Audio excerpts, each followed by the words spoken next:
An apparent suicide note written by convicted sex offender Jeffrey Epstein has been unsealed. The scrawled note appears to include the phrase, "It is a treat to be able to choose one's time to say goodbye."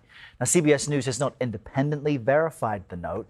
We've reached out to the FBI and Justice Department for comment. Anna Schecter is the head of CBS News' Crime and Public Safety Unit, chasing down all this confirmation. Anna, good morning. Welcome. How did this purported note get released, and why now?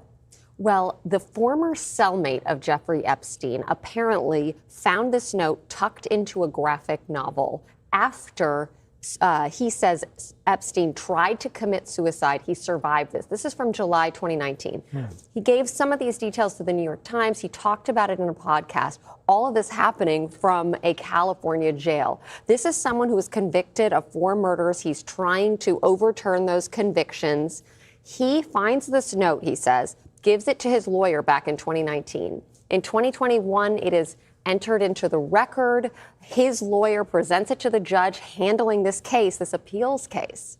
That judge puts it under lock and seal for 7 years until yesterday when it was released after the New York Times petitioned to have it released. So we're seeing it for the first time. We had heard about it, but it's interesting to see it, and I think it's important to take a look at it and look at it next to another note that our own Dan Rutnick went through the files and found. This was in the Epstein files. This is a note that was found in Epstein's cell after he did apparently commit suicide, after he was found dead in his cell.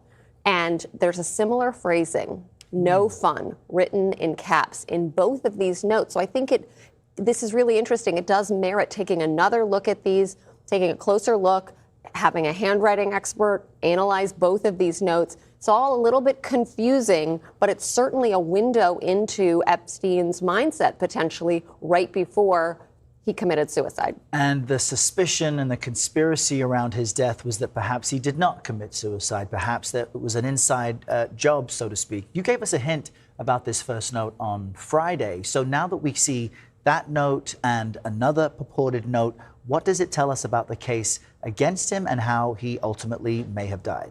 Well, it doesn't change anything for the survivors, right? Although it is interesting to see something that he probably wrote down with his own hand just before he died. And just for our viewers, this is the second note that you just mentioned. Yes, there you see it. So that is on that yellow legal pad, which is what his former cellmate described as the first note. We see it in black and white, but he described it as a note scrawled on a piece ripped out from a yellow legal notepad. There you see it, and you see that "no fun." There are some similarities there, which to me is interesting because we were very skeptical when we heard about this other note before we saw it. It's like, well, you have a convicted felon saying he found this note, and maybe he was giving it to his lawyer in his own defense, because after the initial suicide attempt that Epstein survived, he initially told corrections officers, investigators, that he believed his cellmate had tried to kill him, then later recanted. And so it was kind of a he said. It is a bizarre story.